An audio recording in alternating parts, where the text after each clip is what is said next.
Bem, pessoal, na aula de hoje a gente vai resolver alguns problemas sobre campo elétrico. Então, eu queria começar resolvendo um problema puramente teórico e bastante simples, mas que tem uma aplicação interessante, que é um problema em que você tem um elétron que é colocado em repouso em uma região onde existe um campo elétrico uniforme. Aí no enunciado ele pede para você desprezar as ações gravitacionais e indicar qual é o tipo de movimento que o elétron terá. Então o enunciado diz: um elétron é abandonado em repouso no ponto A em uma região onde existe um campo elétrico uniforme conforme a figura. Desprezando as ações gravitacionais, pode-se dizer que o elétron terá movimento retilíneo e uniforme, retilíneo e uniformemente acelerado, retilíneo e uniformemente retardado, oscilatório em nenhuma das respostas anteriores. Em primeiro lugar, a gente sabe que força elétrica ela tem uma relação com o campo elétrico, que é o seguinte: o módulo da força elétrica é igual ao módulo da carga elétrica multiplicado pelo módulo do campo elétrico. Então, o vetor força elétrica, claramente, ele vai ter uma relação com o vetor campo elétrico. Eles serão paralelos ou antiparalelos, a depender do sinal da carga. Como aqui a carga é negativa e o campo elétrico aponta para baixo, então, claramente, você vai ter... Isso aqui é o campo elétrico, tá? Claramente, você vai ter uma força elétrica que vai apontar para cima. E a gente sabe, pessoal, que para alterar o estado de movimento de um corpo, é necessário que se tenha uma força, não é? Ou seja, é necessário que a força resultante sobre esse corpo seja diferente de zero. Nesse caso, isso ocorre. Por quê? Porque você tem uma força elétrica que está relacionada com o campo elétrico devido a essas placas paralelas na ilustração. Então, a letra A já está errada, porque ela diz que o movimento é retilíneo e uniforme, e o movimento só é retilíneo e uniforme se você não tem força, tá? Se a força resultante é zero. A letra B é a letra certa, porque se um corpo está em repouso e de repente sofre a ação de uma força, a tendência é que ele entre em movimento. A sua velocidade vai variar positivamente, o que significa que ele terá uma aceleração positiva.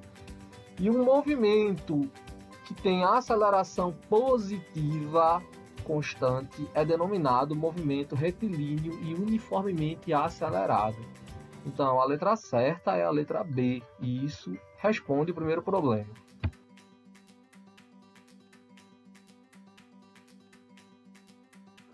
Bem, pessoal, vamos agora resolver esse problema. Este é um problema de superposição de campos elétricos. Dois elétrons ocupam no vácuo dois vértices de um triângulo equilátero. Mostrar que o campo elétrico no ponto P da figura abaixo é orientado para dentro do triângulo e dado por... Então, esse é o problema que a gente vai resolver a partir de agora. Então, bora resolver o problema 2, que é o problema lá dos elétrons nos vértices do triângulo equilátero. Se o triângulo é equilátero, naturalmente ele tem lados L, não é isso? Aí você tem elétrons posicionados em dois vértices do triângulo.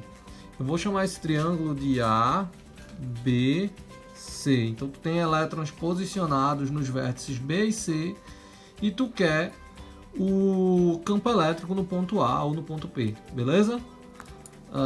A gente sabe que o campo elétrico gerado por uma carga pontual negativa aponta para dentro, não é isso?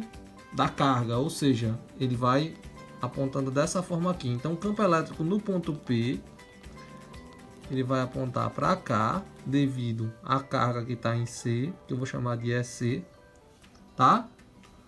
E o campo elétrico, devido à carga que está em B, ele vai apontar para cá, é B.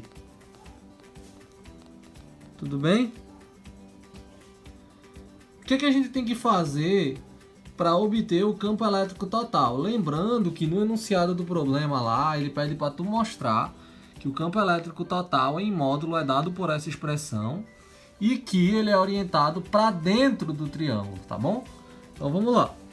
Campo elétrico total vai ser igual a uma soma vetorial dos campos elétricos devido a cada carga. Tudo bem? Aí olha para cá, vê. Vamos aumentar essas setinhas. Tu tem o campo EC, que aponta dessa forma, tá? E um campo EB, que aponta dessa forma aqui, ó. Se eu somar esses dois campos vetorialmente, usando qualquer regra, no meu caso eu vou usar a regra do paralelogramo, o campo total vai ser um campo elétrico que aponta para baixo. Ou seja, como a gente quer mostrar, o campo total ele vai apontar para dentro do triângulo. Dessa forma aqui. Tá? Só que como eu descubro o valor desse campo? Qualquer vetor pode ser dividido em componentes. Vamos lembrar lá do primeiro ano. Eu tenho um vetor V, tá? Esse vetor claramente vai ter uma componente vertical, que eu chamo de VY, e uma componente horizontal, que eu chamo de Vx, tá? Da mesma forma aqui, ó, os campos elétricos EC e EB terão componentes horizontais, uma componente horizontal para cá, ECX, e o campo EB vai ter uma componente horizontal, EBX, tá? O fato, pessoal, é que essas componentes elas são opostas. E como tu tem dois elétrons exatamente iguais, tá? O módulo do campo elétrico produzido por um elétron é o quê? Constante vezes carga elétrica dividido pela distância ao quadrado. O que significa que se você tem dois elétrons iguais, as componentes dos campos aqui em módulo serão iguais, terão os mesmos valores. No entanto, como elas apontam em sentidos opostos, elas irão se anular. Então, para calcular o campo elétrico total em módulo, que é o que a gente quer descobrir também, basta somar as componentes verticais de EC e EB. Então, o campo elétrico total em módulo vai ser ECY mais EBY. Tudo bem? E como eu descubro quem é ECY e quem é EBY? Muito simples. Olha, presta atenção. Tu tens aqui, ó, um triângulo equilátero, tá? Claramente, isso aqui vai ser o EC, por exemplo, tá? Em um triângulo equilátero, os ângulos internos sempre são 60 graus, não é isso? Então, se eu quiser descobrir a componente vertical do EC, que é essa retinha aqui, tá? Basta eu dividir o ângulo ao meio, aqui eu vou ter 30 graus. E quem vai ser o ECY? Ou vai ser EC cosseno de 30 graus ou EC seno de 60 graus. Então, SY vai ser o módulo de EC vezes o cosseno de 30 graus. Tudo bem? De maneira similar, o EBY vai ser o módulo de EB vezes o cosseno de 30 graus também. Por quê? Porque aqui é o EB, tá? Então aqui é 30 graus e naturalmente o EBY aponta no mesmo sentido e na mesma direção do SY. Em módulo, EC e EB é isso aqui, ó. O campo produzido por uma carga pontual, tá? Aonde basta eu substituir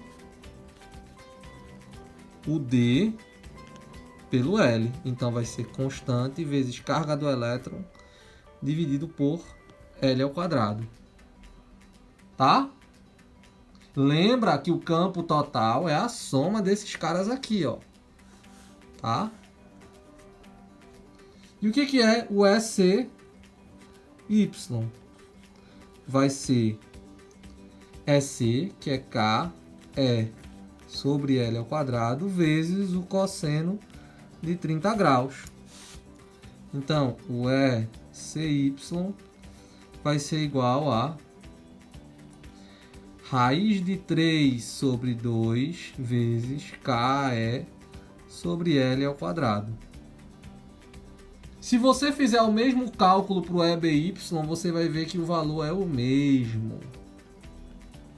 Então, qual é o campo total? Campo total, que é igual a SY mais EBY, vai ser o quê? Raiz de 3 sobre 2 KE sobre L ao quadrado mais raiz de 3 sobre 2 KE sobre L ao quadrado. Portanto, o valor vai ser exatamente o que a gente quer demonstrar. O campo total vai ser raiz de 3 KE sobre L ao quadrado. E tá aí a resposta do danado do problema. Bem, pessoal, para terminar, vamos resolver esse problema, que é um problema mais simples. Uma carga elétrica positiva Q igual a 10 microcoulombs produz um campo elétrico em um ponto P a 2 metros de distância. Obtenha a intensidade do campo elétrico. Em primeiro lugar, a gente sabe que o campo elétrico produzido por uma carga pontual é igual a constante eletrostática vezes o módulo da carga dividido pela distância ao quadrado. Tudo bem? Então, a constante eletrostática no vácuo é igual a 9,0 vezes 10 elevado a nona Newton vezes metro quadrado por Coulomb ao quadrado. Tudo bem? A carga é igual a 10 microcoulombs e isso é igual a 10 vezes 10 a menos 6 coulombs. Tudo bem? E a distância é 2 metros. Então, substituindo, o que eu vou ter? O módulo do campo vai ser 9 vezes 10 a nona vezes 10 vezes 10 a menos 6 dividido por 2 ao quadrado.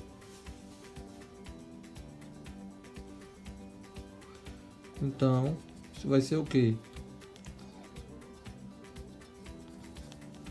9, tá?